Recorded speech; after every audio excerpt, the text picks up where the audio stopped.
I'm David Plazas. I'm the Opinion and Engagement Director for the USA Today Network Tennessee and the Tennessean. I'm Emily West. I'm the Franklin reporter here in Williamson County for the Tennessean.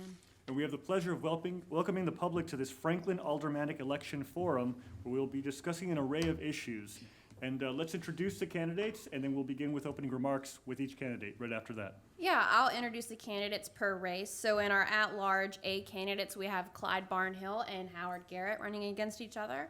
In at-large B, we have Brandy Blanton and Michelle Sutton. In at-large C, we have Pearl Bransford and Bhavani Mavala.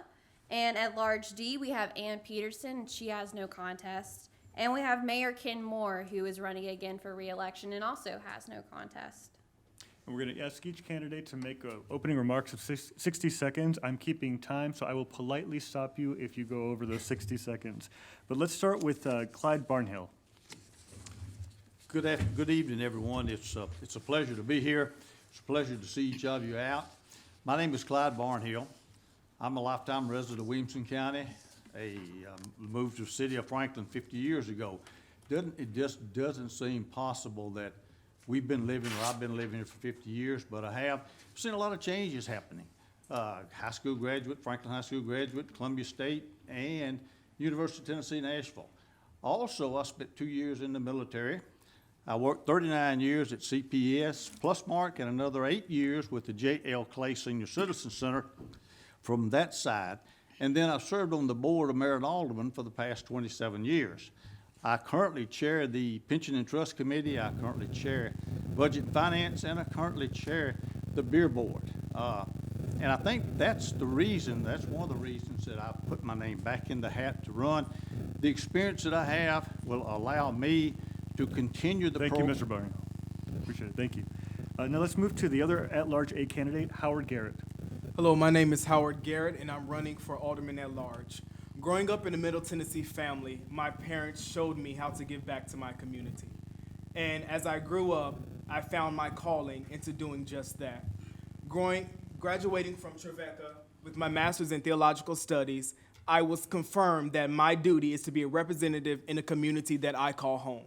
As Franklin grows diverse every single day, it is important that we remain aware and we remain responsive to the needs of every single resident, providing equitable opportunity for every single person to live the best life that they possibly can. The time for change is now, and I, Howard Wesley Garrett Jr., want to be that change. Thank you. Thank you very much. And again, that was Clyde Barnhill and Howard Garrett for the at-large A candidates. Let's move on to the at-large B candidates, starting with Brandy Blanton. Hello, my name is Brandy Blanton. I am a Tennessee native, and I've been in Franklin 42 of my 52 years. My favorite title is mom. I have 5 wonderful children, and I've raised them all here in Franklin. My husband and I graduated from Franklin High. They all went to Centennial High School, but we still seem to get along. Career-wise, right now, I'm director of development for a nonprofit called High Hopes. I'm not going to go too far down that road. But previous to that, I created a magazine in 2002 that celebrated our community, and I'm very proud of that effort.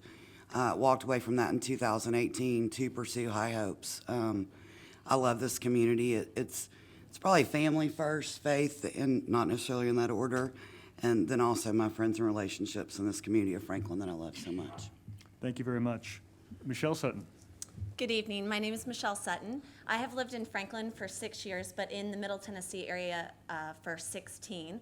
I have my husband, Donnie, here with me tonight, and we have two boys, aged 5 and 3, Braxton and Cole.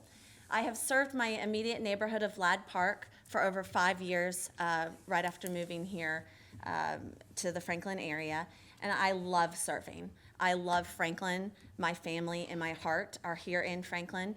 During the day, I work full-time for United Healthcare as a regional product director. I've been there for 12 years, and I just want to be a new voice with a strong voice for the residents and businesses here in Franklin. Thank you very much. Again, those were at-large B candidates, Brandy Blanton and Michelle Sutton. We're moving to the at-large C candidates, Pearl Bransford. Thank you all so much for coming out this evening. My name is Pearl Bransford. I've been in these parts for over 35 years. 2 of those decades, I have been in public service. I've been a community activist. I've been involved with nonprofits. I've served on the Franklin Special School District for several of those years. I am currently, of course, Alderman at Large. I take pride in embracing the past and looking forward to the future. I think there's a lot of history and that hasn't been told in our community, which give us all pride. And I'm looking forward to working with community groups. I'm looking forward to working with public-private partnerships and doing great things for our community. I think that's how we get things done, when we engage the local folks, when we engage the neighbors and friends. And I'm a believer of that. I will be sharing other things that I have on my agenda that I would like to propose during my next 4 years. Thank you very much. And now let's move to Bhavani Muvala. Good evening. Good evening, my brothers and sisters and Franklin residents. My name is Bhavani Muvala, and I have my little one here, Madhav, who is going to Grassland Middle, and my elder son is doing his final year medicine. And I started my first company when I was 23 years and employed a lot of people. And currently, in the last 4.5 years, I would have employed more than 600 to 700 employees, serving and taking care of seniors, adults, disabled. And I want to be the voice of every Franklin citizen. I want to be the voice of entrepreneurs. I want to bring new international organizations and companies to Franklin and generate employment, generate revenues for the city. And I also want to do the preservation of the beauty of Franklin and also the resources, natural resources of Franklin. Thank you very much, Mr. Muvala. And again, you have the at-large C candidates, Pearl Bransford and Bhavani Muvala. And we're now going to go to at-large D candidate, Ann Peterson. Thank you, and thank you very much for all of you coming here tonight. I'm Ann Peterson. My husband, Attorney James D. Peterson, and I are longtime residents of Franklin. I've served as an alderman at large since 2007. Prior to that, I was a member of the Franklin Planning Commission for 20 years. I actually began my public service as the first woman who was ever appointed to the Williamson County Planning Commission. As far as my work, I retired after teaching mathematics at Columbia State Community College for over 30 years. And teaching mathematics, that means I'm a numbers person. And, but I also like to say there's another important aspect of my experience because, you know, I think as the old school teacher, I need to do my homework. So I read all the materials. I believe also. Thank you, Ms. Peterson. We'll get Okay. to a couple more questions. I Okay. appreciate it. And again, at-large D candidate Ann Peterson is unopposed. And now let's move on to, last but not least, Mayor Ken Moore, running unopposed as mayor. Yeah, and thank you and welcome everybody, and thank you for the Tennessean for putting this on. I have to tell you just a little bit that I'm a little scared whenever I see Emily West sitting in my chair with a gavel. So I want to congratulate all the candidates. I think we have to look back at where Franklin started and the accomplishments that we've had for the last number of years. I've been mayor since January of 2011. We've received many national recognitions. This year we were mentioned in the top 100 sustainable communities in the country. We have a new college campus. We have one of the healthiest communities in the state recognized by the governor. But probably most importantly is when we do our citizen surveys or the recognitions that our own citizens give us as far as the services we're providing to the citizens of Franklin. So I look forward to another 4-year opportunity to serve you. And I think if you ask what's the next 4 years look like, I think the next 4 years are going to be very similar to what we've seen already because of the planning that we do. Thank you, Mayor Moore. Before I ask the first question, our lovely television folks have asked the candidates to please make sure your phones are off, and that was a request from them. But our first question will be between Clyde Barnhill and Howard Garrett, and we will switch back and forth between who gets the question first. But in this case, it's incumbent Clyde Barnhill, and the question is, do you believe that Franklin is growing in a sustainable way? Yes, I do. And the reason is that because of the staff and the planning that we have, we are looking at infrastructure, we're looking at roads, we're looking at the issues that have been put forth in some of the citizen surveys. So I think we're growing in a sustainable pace. I guess somebody could argue one way or the other whether we are or not, but all of the things that we do, the fees that we charge and the infrastructure issues that we have to do, the road projects that we've got going. We just finished Hillsborough Road. We've got Franklin Road on the agenda. We've got South Carruthers from Falcon Creek up to Burstboro Road. The state is doing Highway 96. We'll do Franklin Road. The state is also doing Mac Hatcher. So some of the issues, many of the issues that we're facing as far as growth, as far as traffic is concerned, we are addressing. It probably looks as if to some that we're not addressing them fast enough. Thank you, Clyde. Your time's up. Howard, how was your response? I myself, unfortunately, would have to disagree with my candidate. I believe with my opposer, I believe that Franklin currently is growing a little bit too fast. I truly believe that as we are growing, our infrastructure is not being thought about. We have schools that are overcrowding because of growth, and we need to, it's okay to slow down a little bit. And I also believe that we don't have to say yes to every single developer that walks in front of the Board of Mayor Aldermen. It's important that as a city that we grow together and we're thinking about the needs of our residents and ensuring that they have a equality way of life and getting all the resources that they need to take pride in the city that they call home. Thank you. Thank you. So our next question will be between Brandy Blanton and Michelle Sutton. And the question is, do you think Franklin's plan for the city called Envision Franklin works? Well, it works because it's got citizen input, and we continue to bolster that plan with the support of the zoning ordinance. Everything that we do is long-range planning. It brings everybody to the table, and nothing is perfect. And I find it's interesting, almost every document we have, there's always, and I will give grief sometimes to the engineers, but there's always what we call a modification of standards. So that means that there are always areas that need to be tweaked for whatever plan there is, but it's a great framework for us to be able to give direction to the developers and the people that need to put these developments in place. Okay, thank you. Michelle, what are your thoughts? So I think Envision Franklin works when you follow it, and also that it remains a document as a vision and not a must-do.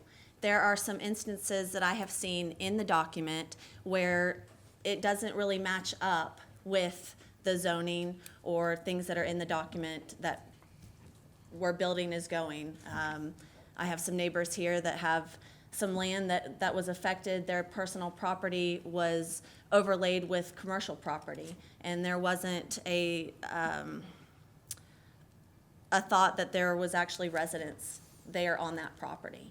And that is concerning me. I think that we need to be open to the idea of looking at the document, that things can be changed in that document, but it does work when you follow it and when you do what is right by the residents and the businesses in Franklin. Thank you, Michelle. Our next question is for Pearl Bransford and Bhavani Muvala. And that question is, do you think Franklin's height standards are appropriate? Yes, and once again, that's a planning document that we reviewed and we studied and we got input on as far as the height along our commercial interstates and busier interchange. We have a greater height than what we will have in the city, downtown Franklin. So yes, I believe that we have a great height ordinance. Bhavani? Yes, I agree with Bransford on those lines, but I think we still have to review that with several of the citizens. We need to take the input from citizens. I have walked in every nook and corner of several communities in the past several weeks. I have met several people, and I have spoken to several people. And the input is, they are saying that their inputs have not been taken collectively. So I think it works. We need to take one more look at it, and we need to, the more citizens should participate in that. Okay, thank you, Vivani. Hand it off to David. Perfect, thank you, Emily. So now we're gonna ask questions about traffic, and candidates will get 60 seconds each. We will involve some more candidates in these questions as well. The first question is, does the Franklin Transit Authority meet the needs of residents, and what needs to be done to improve upon it? And this question is for Mr. Garrett and Mr. Barnhill, and we'll start with Mr. Garrett. I do think the transit system does meet the needs of our residents. However, I do think it's time for improvement and upgrading. As Franklin becomes diverse, we have younger people who are moving here. And also we have a lot of traffic from people who are unable to live in houses, who have to drive in and out of the city. So we need to ensure that our transit system is reliable to every single resident and meets the needs of every single resident. And also ensure that we have housing with transit around it so we can lessen the cluster of all the traffic that is going on. So yes, it works, but improvement is definitely needed. Thank you. Thank you. Mr. Barnhill? The Transit Authority, as it was implemented years and years ago, was not necessarily designed to do what it's doing today. And we've gradually modified the Transit Authority. We've gradually adopted and adapted the Transit Authority to the needs. And you have transportation on demand now. So the notion that there's someone there that doesn't have access to the Transit Authority or doesn't have access to public transportation probably is an indication that they may not understand totally what the Transit Authority does now. It's not necessarily a bus route. It's not necessarily something that goes from point A to point B. When I was at the Senior Citizen Center, we had people that called, made appointments. The Transit Authority would pick them up at their door and drop them off at that location. Now, that's pretty well modified to where it serves the individual needs of somebody who needs to go to the doctor, who needs to go shopping, or needs to go some location that they need to go to. Thank you very So- much. The next question is for Mr. Muvela, Ms. Bransford, and Mayor Moore. Do you support Franklin and Williamson County being on board with efforts to pay for and build a comprehensive regional transit system? And we'll start with Mr. Muvela. Yes, I definitely agree with it, because the way it is growing, we need to address this, and we need to have a mass transport system in Franklin City, which can serve more people. And again, we need to somehow come up with, like, how do we stop using more cars and using mass transit more? Thank you. Ms. Bransford? Yes, I would support and would encourage our local support of a regional transportation network. We have so many cars coming into our city and so many cars going out of our city each and every workday.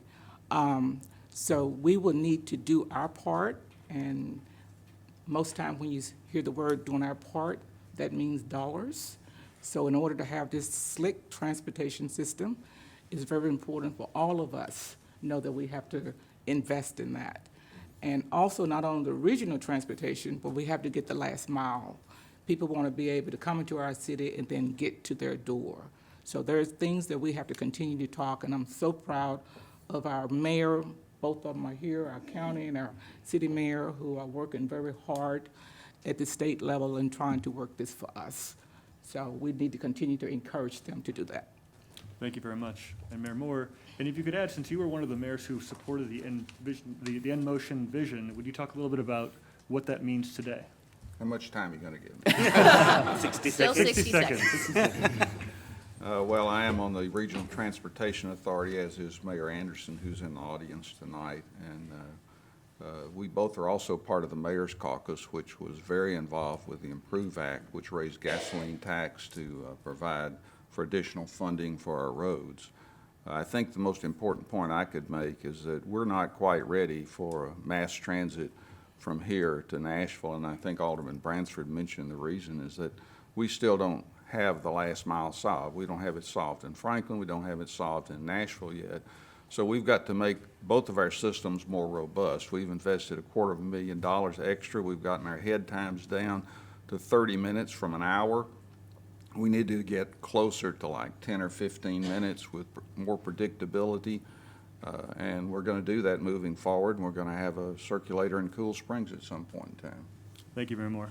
So we're in for a fun one. This Oh, is we our. have one last question. We do? One third question, yeah. Oh, boy. That's all right, no, that's all right. What roadway or street do you see needs the most improvement in the city of Franklin? And this question is for candidates Peterson, Sutton, and Blanton. Ms. Peterson, and again, the question is, what roadway or street do you see needs the most improvement in the city of Franklin? Gee, that is kind of tough because there are a lot of them. Well, first of all, though, it was already mentioned that the Mac Hatcher going from Hillsborough Road over to 96 West is under construction and should be finished. I think they're saying November, yes, 2021. But there are so many things that, even though we have done work on them, they do not have extra carrying capacity. And so I think that is probably a key that we're looking for, is just more lanes in some of the areas where everything is so tied up there. And sometimes we have been looking at how pretty it looks instead of how much traffic that it's carrying. Thank you very much. Ms. Sutton? So as Alderman Peterson stated, I think there's many of them. I'll bring up one today that personally affected me. I was driving from my home in Ladd Park, meeting a gentleman for coffee in West Haven, and it is about 9.2 miles from my house to the West Haven coffee shop. And it took me over 30 minutes this morning at 8 a.m. to get to West Haven from Ladd Park. I went down Columbia, and it was bumper to bumper all the way down Columbia Pike. I personally do not know a solution for it, but I am here to solve for it and solve for those problems that affect our community and our traffic on a daily basis. Thank you very much. And Ms. Blanton? Well, there's very many roads that we can absolutely address, but I think what needs to be made known is that we sit in a very interesting and unique situation because we have so many state routes going through our city. If you consider Highway 31, 431, then you look at Mac Hatcher and TDOT having the purview on those road projects. It kind of ties our hands on how we can do anything that's of major importance to move our citizens around the city. If you talk about a City of Franklin project, I think Franklin Road is going to be very important to everybody, not only because of the sidewalks that can be implemented to make people travel on foot safely from downtown Franklin to Harlansdale or the factory, but then you also look at the necessity of us completing the loop of Mac Hatcher that right now, I mean, we're slowly, how long did it take, Ms. Ann, 40 years? 50. To get that part 50. of it done? As you come around from West Haven and you get to the end through Hillview Lane, I think once we realize that complete circle, it will help us really narrow down and figure out where we need to improve roads. Thank you very much. And Emily, I stole your thunder. I'm very sorry about that. It's totally fine. So we're gonna have a touch of fun. So we're gonna have a lightning round question, and all of you will get to answer, and we'll start with Ann and with Mayor Moore.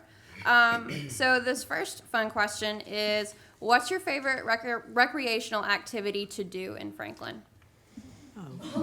Well, we just mentioned sidewalks. We are very fortunate on Highway 96 East, thanks to Alderman Blanton, and I immediately got on this, of just walking.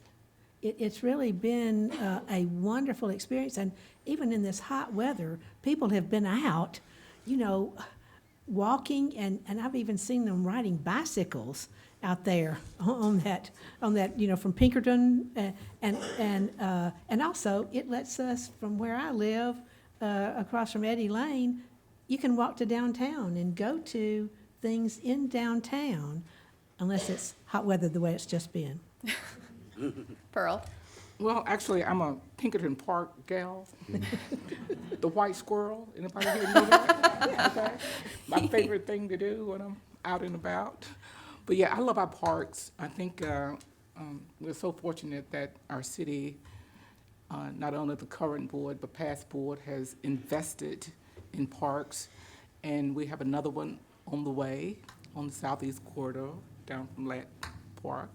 So we have great parks, and I love outdoor, and I think it's so important for us to get our children off the sofa and outdoors. What about you, Brandy? Wow, I don't have a lot of free time, but when I do, I love downtown Franklin. I love being able to walk up and down the streets and see what's changed and who's changed, and finding a stranger on the street to say, "Where are you from?"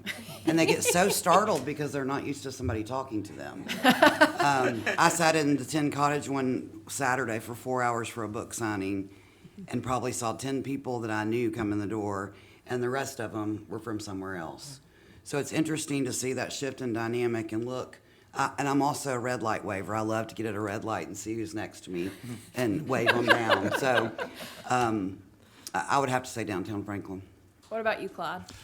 Well, my favorite activity for the last couple of months has been putting up yard signs Oh, yeah. Subtle, Clyde. Subtle. and banners. That ground is hard. But I don't wave at anybody at the intersection too much. I'm a little cautious on that. Actually, I usually walk about 4 or 5 times a week, maybe 3 or 4 miles. I have these soccer fields next to me. They're really convenient to be able to get out and walk. They're paved. There's a pavement. There's a trail there. So I spend a great deal of time doing that, and certainly early in the morning. And again, just some of the activities that we have downtown, some of the festivals we have downtown that we are able to come down and see and participate in. But I would say probably walking right now. I don't ride a bicycle. Bicycle actually has a flat, so I don't do that. But no, I'd say walking is an activity that I participate in. All right. What about you, Howard? I would say my number 2 things right now. I love going and trying new restaurants. I know I don't look like I eat a lot, but I do. And outside of that, I love going to the farmer's market and buying plants and flowers. And so one thing I'm trying to do now is learning how to keep them alive. So I get fussed at daily on plants and how I'll overwater them or they're in the wrong place in the house. But I'm learning, and I've relayed all responsibility. But that's one thing that I'm enjoying doing at the moment. What about you, Michelle? So I would say my top 3 things are, one, much in line with Alderman Bransford, is getting out into the parks, especially with my 2 young boys. We have some amazing parks in Franklin. They love them. We love them, running around with them.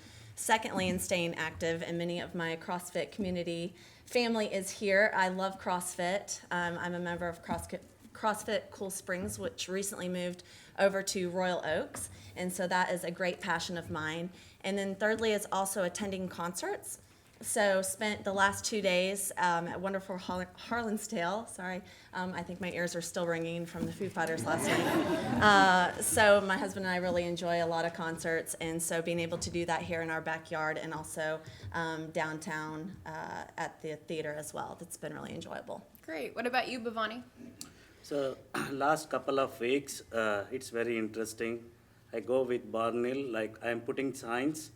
I look back in my rear view mirror, someone is coming and taking it away. And I'm chasing them and calling cops. So that's the fun that's going on. So apart from that, I live in Jackson Lake. The only place where I can walk is around my lake because there are no sidewalks on Franklin Road, or there are no sidewalks on the Maldi Station Road, or there are no sidewalks on the General George Patton Line. So I enjoy walking around the Jackson Lake, seeing the ducks, seeing the sunset and sunrise. And then taking my little one for his karate, then his soccer, and walking there. So that's all I'm doing. What about you, Mayor Moore? Well, let me first make a confession that I'm a member of Yard Work Anonymous. This is a lightning round, golf. That's my game. All right. So our next topic is education, which I understand that the city of Franklin doesn't directly fund the Franklin Special School District or Williams County Schools, but we're all in this together, as we've been so reminded in the last few years. So our first question is going to go to Mayor Moore, Clyde Barnhill, and Howard Garrett. And that is, what ways could the city of Franklin and Williamson County Schools better plan for growth together? And we will start with Mayor Moore first. Oh, well, thanks for that. I think we're already doing a lot of planning along with the county. In fact, our staff meets regularly with the county staff as projects are brought forth to discuss all the implications as far as the schools. Right now, we are dedicating half of the half-cent sales tax increase to the county. I think the last number I saw was $9 million that we've given to the county from sales tax. So I think we're doing our job. We have open, regular communications with the county, and we'll continue with that. Okay, thank you. We'll go to Claude. Well, we cooperate pretty much on a daily basis, and I think Mayor Moore's covered some of the things. I'm gonna cover a couple of other things. Right now, we've got a project with the Franklin Special School District for a capital improvements project with them. It's in the neighborhood of $5.4 million. 2.7 of that would be Franklin Special School District. 2.7 of it is the city's Parks Department money. So we're working with the Franklin Special School District. We are sharing those projects. We're doing capital improvements projects with them. We are also doing, and have done in the past, capital improvements projects with the county. Number one, we did a road improvement project on Wilson Pike when they did Clovercroft School there. That was in conjunction with that school being built, and we used some of the road impact fees from the county, and we also participated in that too, simply from the standpoint that it was part of our road network. And we're also doing a $4 million sewer project for the new Oakview Middle School. And that is $2 million from us and $2 million from the county. So I would say to you that those cooperation and the openness that we've had, we're cooperating with both school districts and have a dialogue with both school districts. Thank you, Claude. And for you, Howard. I first think I would like for us to strengthen the relationship with the county, to provide more solutions to ensure that our schools are better and have the quality that they're known for. Also, I believe that we should require bigger development to have set aside land for more schools, because as more family move into Franklin, that means more kids, and our schools are already overcrowded, and we need to ensure that we have the opportunity and the availability for our kids to have an equality education that Williamson County is known for, and move away from trailers because we have no room for our kids to go to school in classrooms. Okay, thank you, Howard. So our next question is for Pearl Bransford, Bhavani Muvala, and Ann Peterson. And this question is, are there any additional ways the city of Franklin can cooperate with the Franklin Special School District? And we will start with Pearl Bransford. Well, I think it's been mentioned where we are looking at using the recreational space outside for parks and rec activity for the local citizens. There's things that, we can do as far as just on a volunteer basis where we can, there are needs in our Franklin Special School District. We have a very diverse population within the city of Franklin and within the Franklin Special School District. So there are some needs there. I think there are some opportunities for not only the city, but as individuals in the neighborhood and in the community. I think we need to open our arms and our wallets and see how we can help some of those students that are involved in those schools that has some specific needs. And I think that makes for a stronger community when we do that. So yes, we are working with the Franklin Special School District, and we have an open relationship with them. Thank you, Pearl. Okay, we have to pause for everyone to understand that it is raining outside. And actually, the city of Franklin asked kindly today that you conserve your water, so that doesn't mean you shouldn't do it just because it's raining right now. But I will hand off this question again to Bhavani Muvala, and it's just talking about the additional ways that the city of Franklin could cooperate with the Franklin Special School District. If I am elected, I will definitely work on it based on the citizens' input. My son was getting C grades and B grades, but when he came to Williamson County, he was in the top 5. I was not able to understand how can he come top 5 when he was struggling so much in California. What I mean to say is the standard of our schools, even though Williamson County schools are the best schools in Tennessee, but still on par with the nation, if you take, we have a lot of opportunity to improve. We can improve the standard of every kid who can get into Ivy Leagues. Just our neighboring city, if you take Murfreesboro, I was looking into the statistics. Out of 5, 1 goes to Ivy League. I want to see that every Franklin kid going to Ivy League schools. So whatever is needed for that, I am going to work for it. Okay, thank you, Mr. Muvala. And Ms. Ann Peterson, you'll end us out on this question. Yes. As has already been mentioned, we have been working with the Franklin Special School District on, I guess this would be more sports. And actually, they have some land. And as many of you know, land in Franklin is really tough to come by. So we have partnered with them to work and improve some of their sports facilities. And I think it's going to mean much to not only the school students, but whenever the school year is over, then those same properties are available for perhaps other teams, but also just everybody else too. So that part has really been very important to us, and I know that the Franklin Special School District and the city of Franklin both, even though not monetarily connected necessarily, other than, you know, the schools get half of the sales tax that comes here.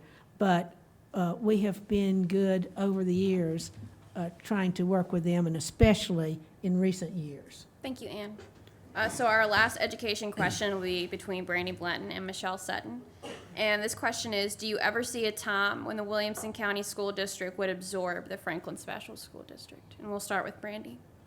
Wow, that's the question that's been coming up for decades. I think with the way the charter's set up and the way that we have the unique situation to have what we used to call the city schools, and now they're called the special school district.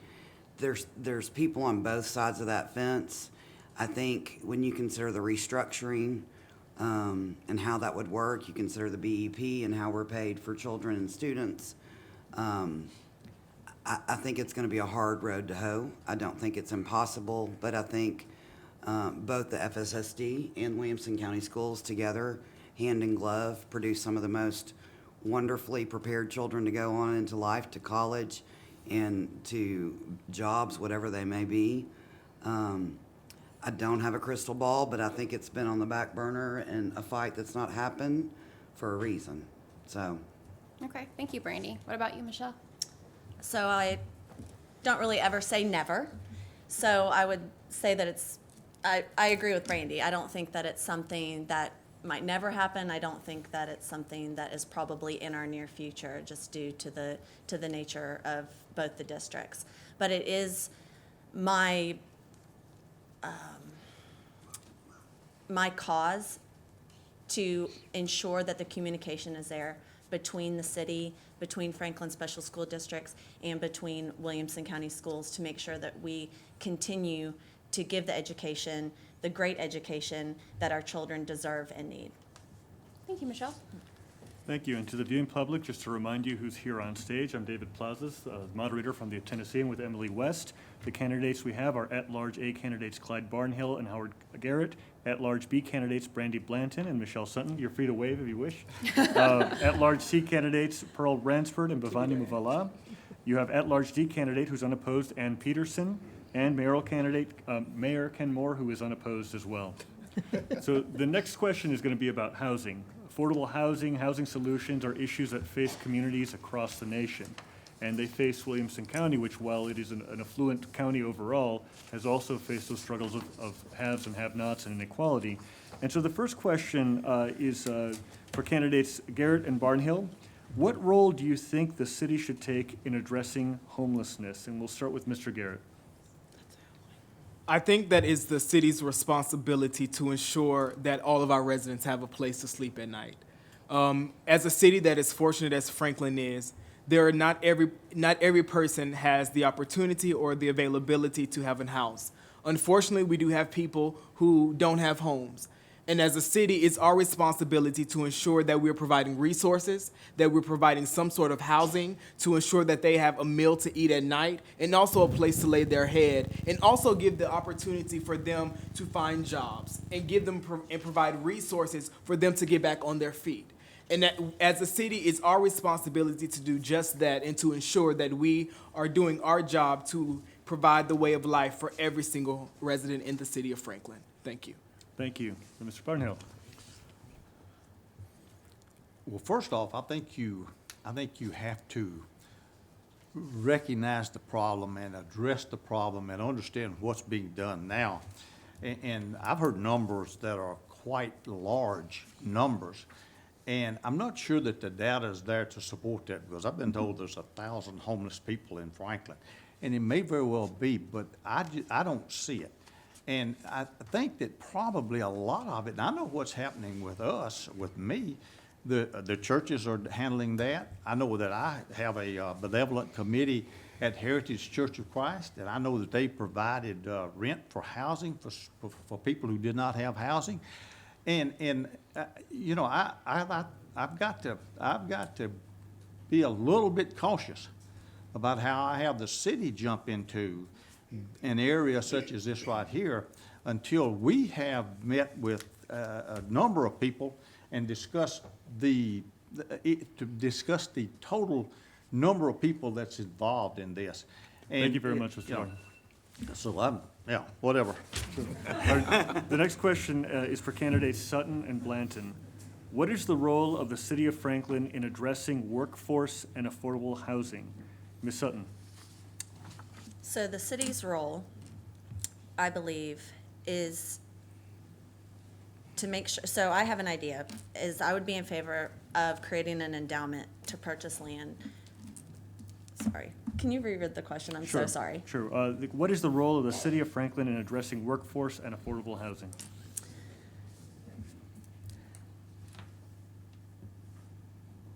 Okay. So I know that one of the aldermen has already suggested that we set up an endowment bank to purchase land over time for attainable housing. And I am definitely in favor of that. It would allow the endowment to grow over time. It would be a permanent source for funding. It would facilitate strategic planning, which I'm in favor of. It would provide stability and create an avenue for additional support and allow vital programs to continue on a long-term basis. And it would further the mission of building more attainable housing for the community. I find it difficult that our firefighters, our policemen, our teachers, and our nurses are not able to live in the city that they actually work in. I know there's only 10 firefighters that actually live in the city, and so I would be in favor of creating an endowment like this, or also in favor of lowering and waiving certain fees to developers who choose to build more attainable housing options in our city. Thank you very much. And to Ms. Blanton, again, the question is, what is the role of the city of Franklin in addressing workforce and affordable housing? So we had a plan, and then the legislature got involved, and we lost our opportunity for developers to have to provide a certain part of their project to be at a lower rate. So since then, we've been trying to come up with opportunities to support this initiative, because it's pretty sad when you go to a restaurant and they've got a gas can sitting there with tips so that their workers can pay for their gas to get to work. It's appalling. But I do think that we've got some opportunities that are really on the front burner with the Hill Project. I mean, what that does is allows us to support the nonprofits who's made this their agenda. When you think about Habitat for Humanity and Hard Bargain and community housing, these guys are on the front line and they're trying to work the deals, and our job is to come back in behind them and offer them the offsets, whether it's a water tap, whether it's an impact fee, so that we can get a project, a viable project with real people putting their heads on real pillows. And maybe if it's successful, it will be duplicated in other places. Thank you very much. The next question is, what responsibility does the city have in aiding people who might be displaced because of because of the costs of housing and taxes? Because I messed up, I'll reread it. What responsibility does the city have in aiding people who might be displaced because of the cost of housing and taxes? This is for candidates Bransford and Muvala. Alderman Bransford. Well, you know, unfortunately, we see that happening right here in our city. There's a house right now in one of our neighborhoods. The owner, out-of-town owner, is ready to sell. They had a renter in the house. That renter was asked to leave because they are now getting ready to sell the property, which is their right. So that renter had nowhere to go. It was a reasonable rent for the house.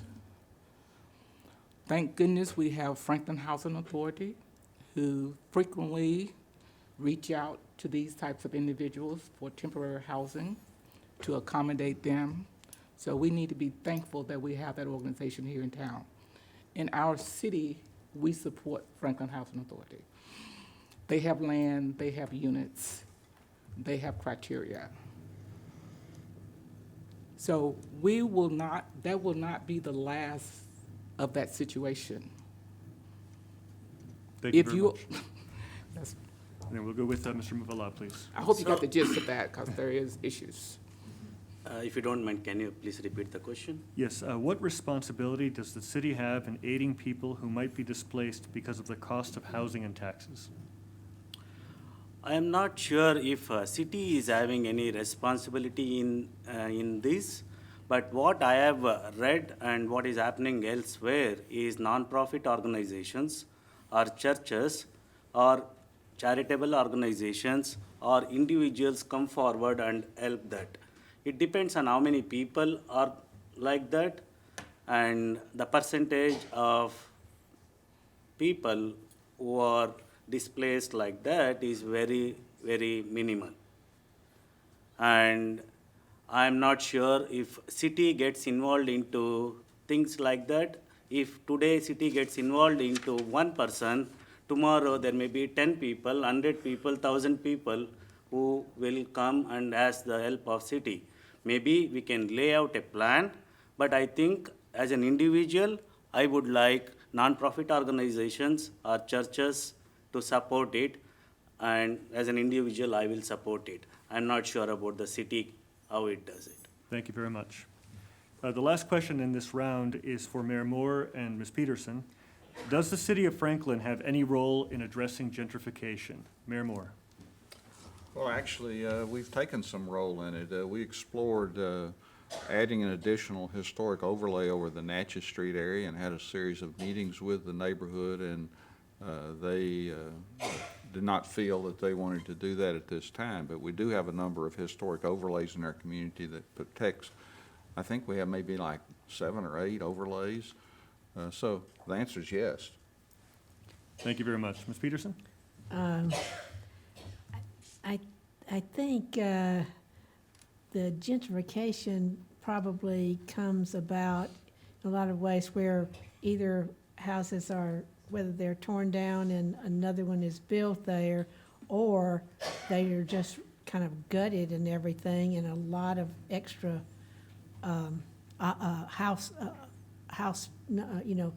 the square footage of the house really changes a lot. I think we have been reasonably good about making sure that the new buildings don't overwhelm the ones around it.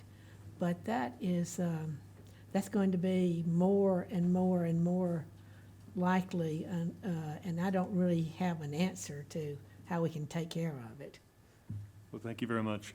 Our next round is going to be a little bit lighter. We're going back to a lightning round question, starting with Mayor Moore and going all around to Ms. Peterson. And what 2 to 3 places do you recommend that visitors go to when they're in Franklin?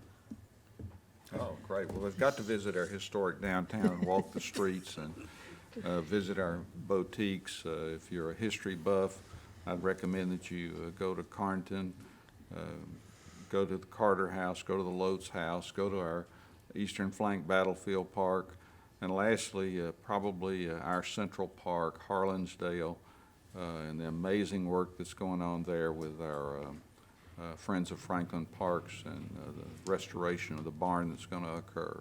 And I should add, could you add an eatery to that as well? Well, We that's get one of my free other food from there favorite tonight. pastimes is to eat. I love to eat. So I would just add the opportunity as you're walking the streets of downtown, make sure you grab something to eat too. There's a lot of great spots. Thank you, Mr. Muvela. Favorite places to go and favorite places to eat that you recommend to visitors? I think the favorite place to go is Franklin Factory, Cool Springs Mall, and favorite place Steaks, and downtown Franklin we have a couple of restaurants. Thank you. So I would say the two places to go in Franklin would be the Carton Plantation, which is actually where me and my husband got married in 2012. They have an amazing tour. If you've never done it, it's really, really cool. So I definitely suggest doing that. And then I would also suggest catching a show, whether it be live music or a movie at the Franklin Theater. They did a wonderful job renovating that not many years ago, but a few years ago. And it's just a wonderful, wonderful place to see a show. Or catch a movie. And then restaurants, so I don't want to, there's so many good restaurants here, but I would say for a special occasion, my favorite place is Cork and Cow in downtown. And then for good Southern food, I would say Puckett's. Thank you. Mr. Garrett? I would say the farmer's market for sure. The fresh vegetables are amazing. And then also go to the museums to see the rich history that Franklin has. As for restaurants, Mellow Mushroom is amazing. Puckett's is amazing, and I would recommend getting the clams. And then there is the Herban Market has a restaurant now, and it's phenomenal. The ambiance is amazing. The customer service is amazing. And just let them know. Just tell them Howard sent you. Thank you very much. We will. Mr. Barnhill? Well, I think that you've got so many places that you can visit. I think that the emphasis is what you're actually visiting for. Several years ago, and I won't embarrass my daughter who is here, I went with her on a third grade field trip. And I saw something that, having lived here for as long as I have, I didn't realize that the Carter House and Winston Hill and Carrington and all of that was of the magnitude that it is and the history that it has.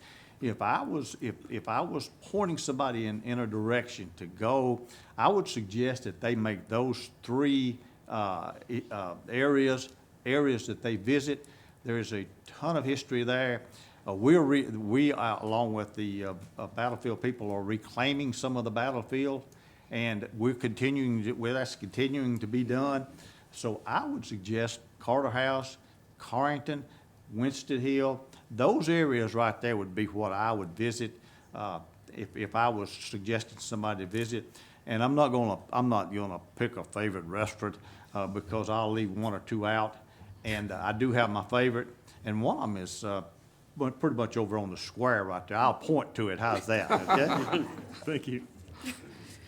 Well, everybody's taking all the good spots, but you got to send somebody downtown. And if they want to go to the museums, we've got three incredible ones with the Carter House and Carton and the Lotes House. And I actually had an office next door to the Lotes House for 7 years. And I can tell you, there is so much traffic coming in and out from all over the place to see those beautiful gems. If it's October or September, you got to go to Gentry Farm. I know that's not in the city of Franklin proper, but it is one of our gems. Restaurants, wow, I'll get in trouble. I will have to say my family's top three are Franklin Chop House, Pueblo, and Cool Cafe. Thank you. Oh, you got mine. Well, I think I saw Ellie here. We have hit the 1 million mark, 1 million visitors mark that has come into our city for a year. Is that right, Ellie? I'm getting it all twisted here. But we have people coming here for a reason, and a lot of them for what you've heard already. But, we have the Macklemore House Museum down on 11th Avenue. Learn a little bit about your African-American history here. We have the Carter House. I've been with school groups and whatever on that, and that's always fun. And I like seeing the blood on the floor at the Carnton. In the archives, if you're not from this area, you want to look at some local southern types of things, cotton balls and bales of hay and all that kind of stuff, the archives. And last but not least is our theater, the work that went into preserving that structure and having it a stable main location in our downtown.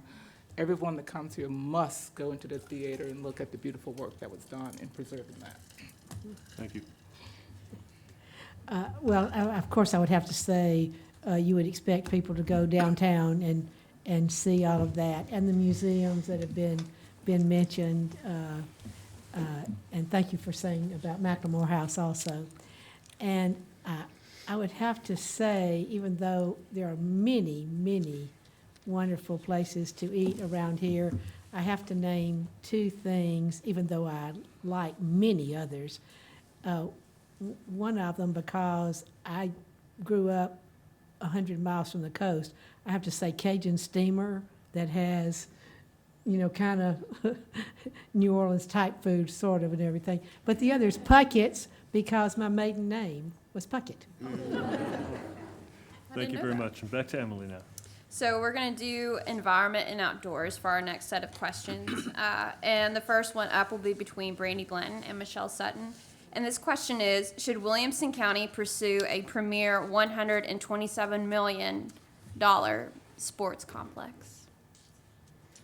And then Wow. we'll start with Brandy. As Rogers leaves the room. Yes. You don't want to stay here for this? Tell him to come on back. And I invited you personally to this forum. Yeah, must be his question. We have seen the influx, a celebrated influx of youth sports tournaments here. And unfortunately, with the demise of A-Game as it was, it kind of came to a screeching halt. And as Pearl mentioned, Ellie's here, and she can tell you when they go to these tourism, I don't know what you call them, round tables, and she has said it's almost like speed dating.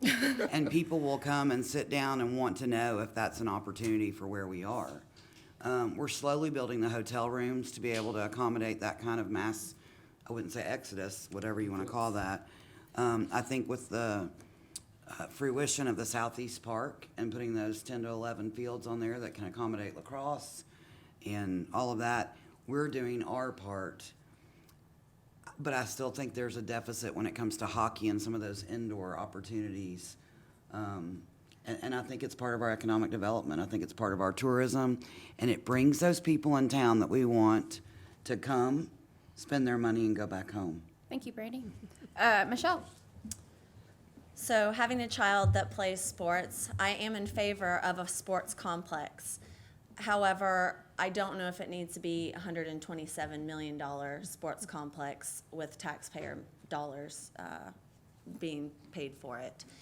It's something that I definitely need to do more research on and learn more about. I'm definitely in favor of bringing those individuals to our area, but I think we need to be very strategic and very thoughtful in how we go about doing that.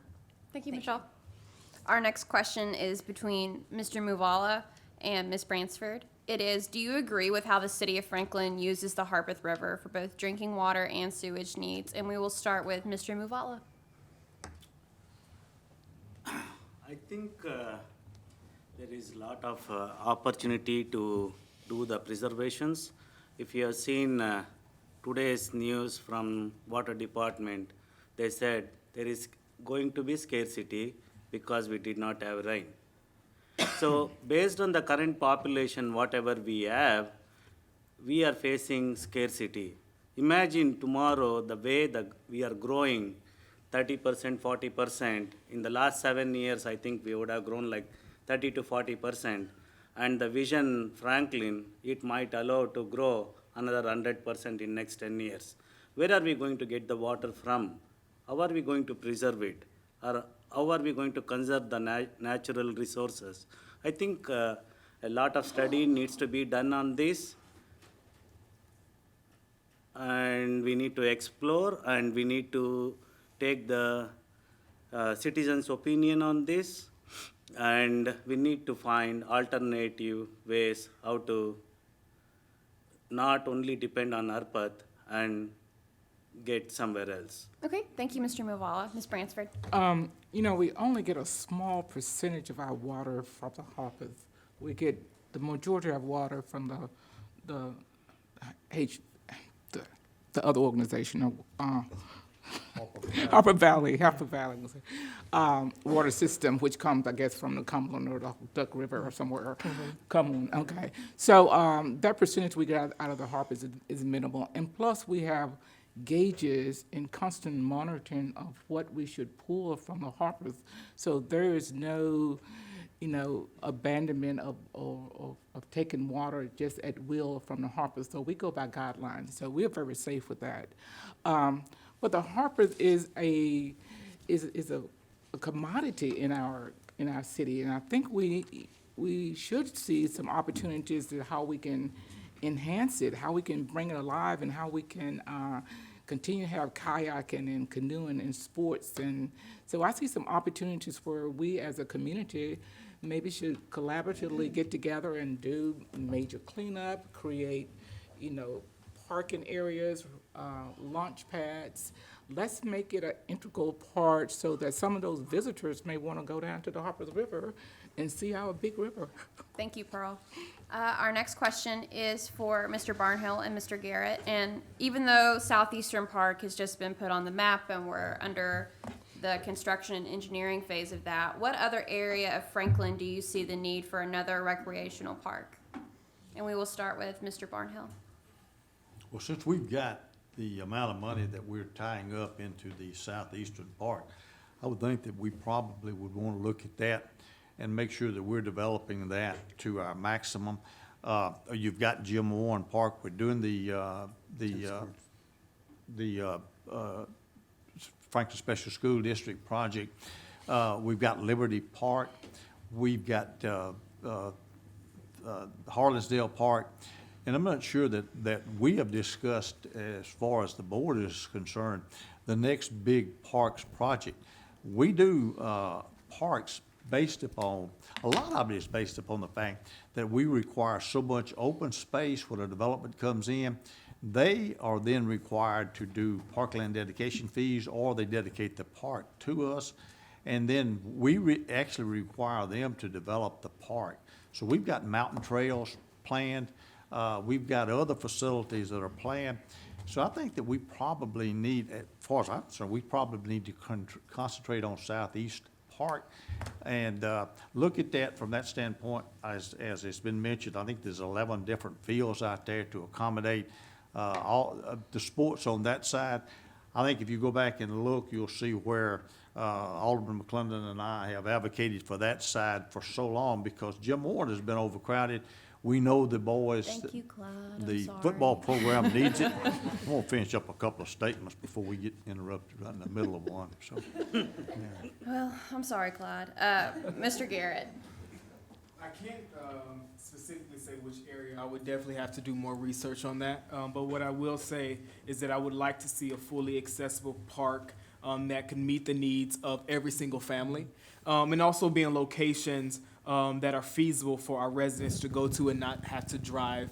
And I would love to see them in walkable distances as well. I don't have a specific location, but that will be something that I can add to my list to do more research on. Thank you. This last question is between Ann Peterson and Mayor Moore. It's what kind of amenity is missing in Franklin? And we will start with Miss Ann. Oh, what kind of amenity? Gee, I think we have a lot of them. If we're thinking about, I'm glad you skipped me on that. yeah, I was one. going to say, I'm not sure. I may have to defer to my mayor over here. Well, I'd love to be deferred. I'm just loving this. This is so much fun. Because there are so many great questions and so many great opportunities we have, and I come to work every day excited about it. We need sheets of ice in Franklin. That's probably the big missing thing right now, in addition to all the ball Sheets of fields we're ice. talking about. All right, thank you, Mayor. And so we have one bonus question that all of you will get to address. And Clyde, I'm so sorry to tell you that it's a 30-second answer. But I'm just giving you a warning. And my warning, I've never paid too much attention to deadlines either. Well, you might this time. Yeah, I'll yield, 30 seconds. So we will start with Ann and work our way around to Mayor Moore. The question is, do you think the Fuller story addresses telling the city's comprehensive history? And we'll start with Ms. Ann. It certainly adds to the things that we have had here before. Pearl. I think Fuller Story is great. I'm looking forward to the unveiling coming up soon. We have to remember that before what we have on the square now was there was something else there. And we need to know what that was. Slave auction house. Brandy. I fully support the Fuller story, no pun intended. October 7th is when we're going to install those markers. I have supported that from day one, and I also am also happy, Lamont Turner's in here somewhere, the Battle of Franklin Trust is also going to do a similar project in celebration here, I think, in October at the Carton Plantation. Clyde. I think the Fuller story adds to the city of Franklin and adds to the history of this area, and it's certainly a part of the history of Franklin. So I've supported the plaques themselves. I think that we're in litigation right now as to whether or not the city owns some of the property that the request is to be made to put the plaques on. And I expect that to be resolved at some point in time. But right now, that does add to the city, and it does add to the history of the city of Franklin. Thank you. Howard. I think it's important, and I fully support it. As an African-American man, young generation, I believe it empowers little black boys and little black girls to let them know that we have the opportunity to be better than what our ancestors had to go through. It empowers us to know that we have a voice and that we can represent a community that we call home. So it is important that we tell our history so they know and our community know that it started somewhere, but we have a long way to go to get where every person is represented. Thank you. Michelle. I absolutely support the Fuller story. Just with anybody's story, there are multiple sides to it, so I fully support it. Bhavani. I am proud that it is coming up, and I am very happy. It's going to add more colors to Franklin City, and people will know better Franklin, what is Franklin City, and the history of Franklin too. Maybe it's a blessing in disguise. Maybe it is not the total reality, but I fully support it. Thank you. Mayor Moore. Our board has been supportive, unanimous decision. I've been supportive of it, but I think that we can't suddenly become stationary and not continue to explore our history. We have such a rich history, and there's so many hidden gems that we have, whether you're looking at Toussaint Louverture Cemetery, where important people in the African-American community were built, or the city cemetery, where there are some of our city founders, and there are other cemeteries that are located throughout the city. So we need to continue to find more about our story and tell more of the story. We live in such a wonderful place, and why not continue to expand? Thank you. So we do have one more fun question. It's a lightning round question, and we'll actually start with Mayor Moore and circle back to Miss Ann. So Pilgrimage Festival just finished up. Who would you like to see come perform in year 6? All right, Mayor Moore, if you go next year, who do you want to see? I'd like to see me on stage playing the guitar and singing one of my favorite songs. A very original answer. Bhavani? I would like to see my little one performing there All right. Michelle, our concert goer. with his flute. Y'all, I could go on on this question for all my friends and family that are here that know me. But I would bring back Dave and Tim, who didn't get to play last year. I've got the shirt. Says I was there. They weren't. And then one of my favorites is Jack Johnson. If you don't know him, look him up. It's a good back porch sitting kind of music. So I'd love to see Jack Johnson and would be up front waiting all day for that one. Howard. Give me a little Cardi B. And also, give me Kanye West for Sunday service. Hopefully Kanye won't be late like he was to Bonnaroo, which was a 4-hour time limit. Clyde, who do you want to see next year? Oh, next year? Yeah, next Oh. year, you're 6. Oh, okay. It's Hey, coming. you know, I may be a little late. I'd love to see Elvis.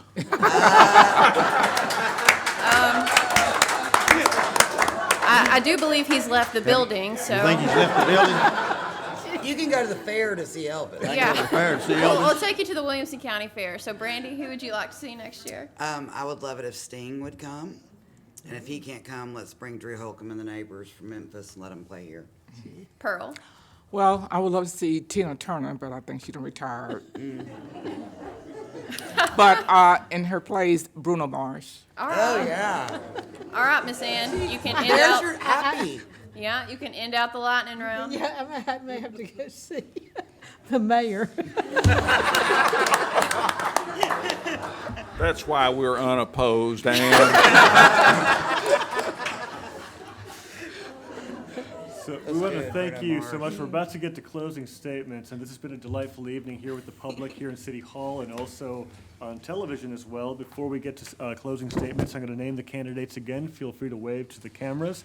At-large A candidates, Clyde Barnhill, Howard Garrett. At-large B candidates, Brandy Blanton, Michelle Sutton. At-large C candidates, Pearl Bransford, Bhavani Mavala. At-large D candidate, Ann Peterson, who's unopposed. And mayoral candidate, incumbent mayor Ken Moore, who's also unopposed. And at this time, we'd like to start with the mayor, and we'll go in that reverse order to give you about 60 seconds. I promise not to be so draconian because we have a little bit of time, just to talk a little bit about your closing statements to this audience. well, my closing statement is I continue to be excited about the opportunity to be mayor for another 4 years. Just listening to the questions and some of the responses and all the issues that have been discussed tonight further energize me that we still have a lot of work to do in Franklin. But we're doing a lot of work for our future. We have great plans for our parks for 10 years. We have 25 to 30 years on our wastewater plant, Envision Franklin, a major transportation plan. Just, I can keep going on and on about our plans. We spent $170 million in the last 5 years. We're going to spend $280 million on infrastructure in the next 5 years. That doesn't count Columbia Avenue, which is fully funded with state and federal money. It doesn't include McHatcher. It doesn't include 96 East. So we're investing a lot in our community. We hear what people say about infrastructure, but we're investing. But we don't have we're having to make a lot of difficult choices because there's never enough money to do all the projects we need to do. And so the Board of Mayor and Alderman's done a good job ranking those projects, and if you haven't seen those, please look them up on our website. Thank you very much. And please vote for me. Thank you, Mayor Moore. And now, at-large C candidate, Ann Peterson. Okay, great. I thought we were going around the other way. But let me say that I really appreciate your being here tonight and getting to hear about the city.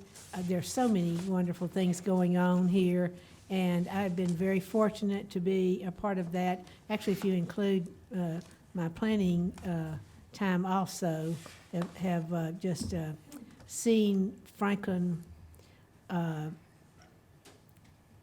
become much more impressive than I ever thought.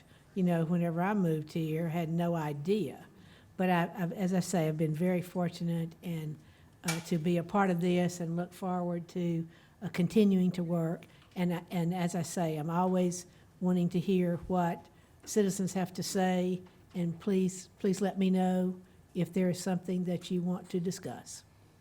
Thank you very much. And now, at-large C candidate, starting with Bhavani Muvala and then with Pearl Bransford.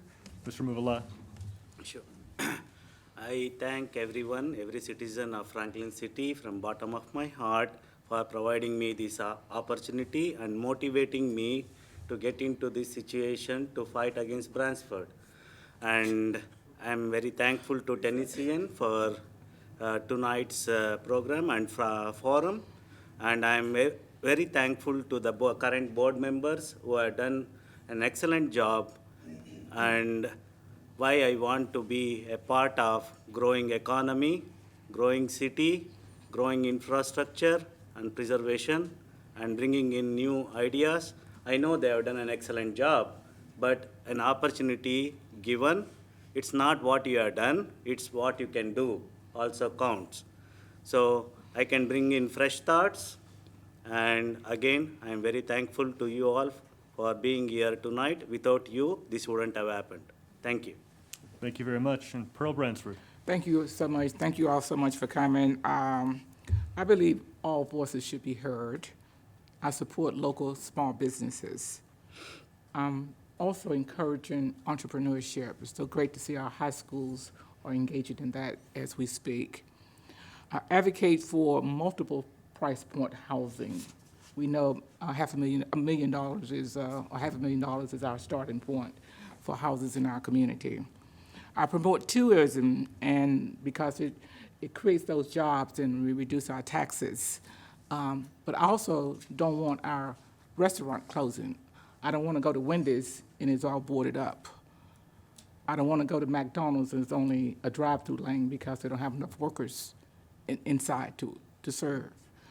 So it's very important for us to figure out how we can keep our business, because those are tax dollars that's not coming into our coffers because the restaurant is closed or only has limited seating.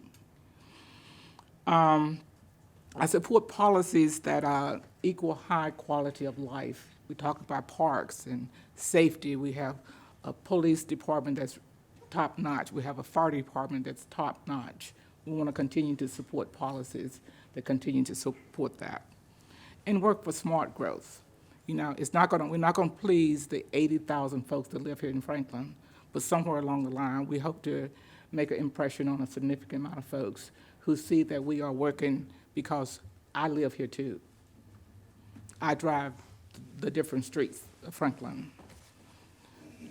Thank you very much. Thank you very much. Now to the at-large B candidates, starting with Michelle Sutton and then with Brandy Blanton. Thank you. So I am so excited for the opportunity to be a new and a fresh voice on the board of mayor and aldermen. I will listen to and I will stand up for the residents and business owners of this city for strategic growth and implementing responsible strategic growth. I will be at the forefront of leading the charge to increase the communication between our county, our schools, our residents, and our municipalities. I will fight to maintain our wonderful quality of life. I love this city. My heart and my family are here. The love of serving was instilled in my upbringing, and I want to continue that love and what God has called me to do. I'm Michelle Sutton. I'm running for Franklin City Alderman, position B, and I ask for your vote on October 22nd. Thank you. Thank you. Ms. Blanton. So I neglected on the onset to tell you that this will be my third term that I'm trying to get, so I skipped right to the work history. But I said it earlier, I'm very busy, and that's because I'm extremely involved in various community boards and initiatives. I'm very proud to be one of the founding members of the Williamson County Homeless Alliance. I'm proud to have been on Franklin Tomorrow for the last 8 years. I'm on the Battle of Franklin Trust Board, Franklin's Charge, excuse me, I'm giving people credit. Williamson County Library Foundation, Leadership Franklin, I'm on the board there. But my favorite job is being able to build community within this town that I love so much. I'm blessed to have great relationships from childhood to yesterday. I have great working relationships with local elected officials, both on the city and the county and the state level. And what that helps you do is get things done. And it takes a while to maneuver through how you're effective as an alderman. And I really feel like I've hit my stride. And I think that I've proven that I have equity in this community. I feel like I've proven that I'm a leader. And I have one more project that I gotta get done, and we're gonna get that inclusive playground done so that all of our people, whether they're seniors or special needs children, have the opportunity to enjoy this community and that the way they deserve. Sorry. Thank you very much. And finally, with at-large A candidates, we have Howard Garrett and Clyde Barnhill. We'll start with Mr. Garrett and then Mr. Barnhill. First, I would like to say thank you to the Tennesseans for hosting this event. But most importantly, I want to thank you, Franklin residents. Thank you for opening your doors to me. Thank you for welcoming me into your home. Thank you for giving your encouraging words. But most importantly, thank you for praying for me. I've been to Residents' House and they've prayed over my campaign, and it's been confirmation that God has placed me here for a purpose. I want to be your voice. I want to be the voice for those who feel like they have no voice. I want to be the voice for those who feel like they've been ostracized from a community that they've called home. I want to be able to provide solutions for true attainable housing. This issue has been around for a long time, and now is the time for solutions. Money has been the number one issue as it states, but there are other ways to ensure that we provide attainable housing and to sustain our infrastructure as well.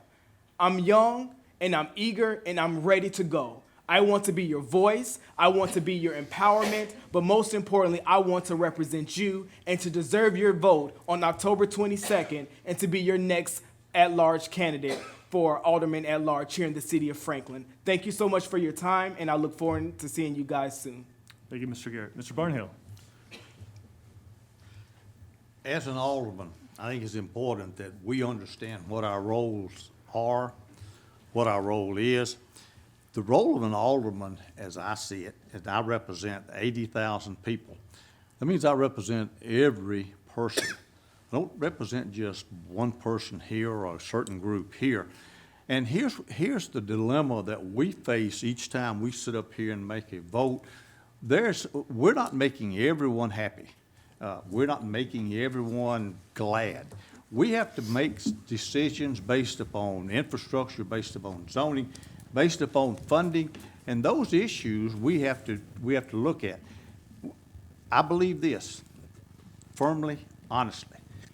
I believe that experience, history, understanding, all are very, very important in this particular job.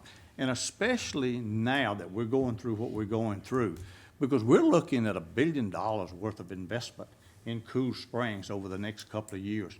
We're looking at, as the mayor has pointed out, $280 million of capital improvements projects. Understand that we also have identified $310 million of revenue coming in that will cover that. Those are issues that we need to face. Let me cover affordable workforce housing just for a second, because that really was kind of maybe went over. Here's what the city is doing right now for work. Well, let's go affordable housing. The city appropriated almost $500,000 going to the Franklin Housing Authority. That was for affordable housing. That's for a project that the Franklin Housing Authority is doing. It's a 48-unit senior citizen place that they can rent, low rent. But let's look at what the city is doing for workforce housing. We've got the Hill. We've got a RFP, request for proposals. We have a vision. The board has laid out a vision. We're asking now for a developer to come in and develop based upon that vision. We're looking at putting $1 million aside to pay infrastructure and fees that we generate, okay? So if we set aside $1 million, we're asking the Franklin Housing Commission to give some guidelines to that. We have approved, I think it's Wood Duck, it's south of Walker Chevrolet. We've approved that. That's a 244-unit development that we've gone through. Modification of standards, rezoning. We have approved the project over here in front of the admin center. That was a rezoning and modification for standards. So whenever you hear that the city, if you hear it, that the city is not doing what we need to be doing or not doing enough, I've just outlined some of the things that we are doing and some of the things that we will continue to do. So I would encourage you to look and see some of those projects.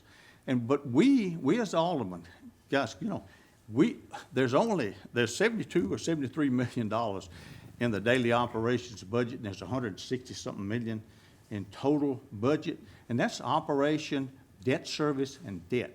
Now, if anyone, I'm going to ask you to, Mr. Barnhill, if you could wrap up just a I'll few be more than sentences. glad to wrap up. If anyone wants to pull from one project to another, great. But you know, you've only got so much money.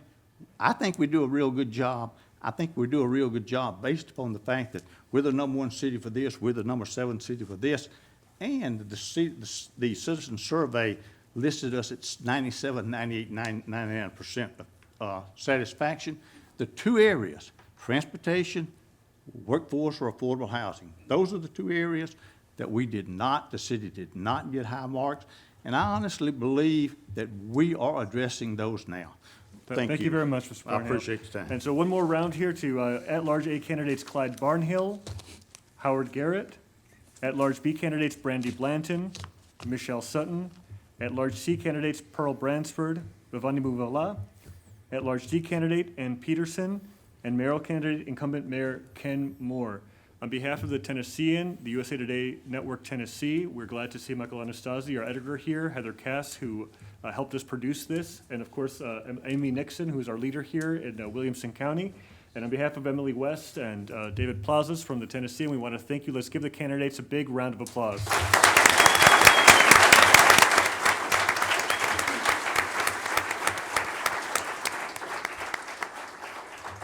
And remind the voters when they can vote. and- Right, so today is the last day to register to vote. So Chad Gray, our election commissioner, is out there. So if you haven't registered to vote, he can take care of you. Early voting starts October 2nd, and I just got my voter registration card to vote in this county, in this city. So I will be there October 2nd. And you can do so through October 17th, which is when early voting ends. And then our final voting day is obviously October 22nd. And please vote. Ask your friends to vote. I'm not worried about y'all voting. Y'all came to this forum. Yeah. It's your friends I'm worried about. So That's please make sure your friends vote. Last time, 6.5% of folks voted, and that's just not enough. So please vote, and thank you so much for coming to this forum. We appreciate it. You have a good night. Do you need a motion to adjourn? Good.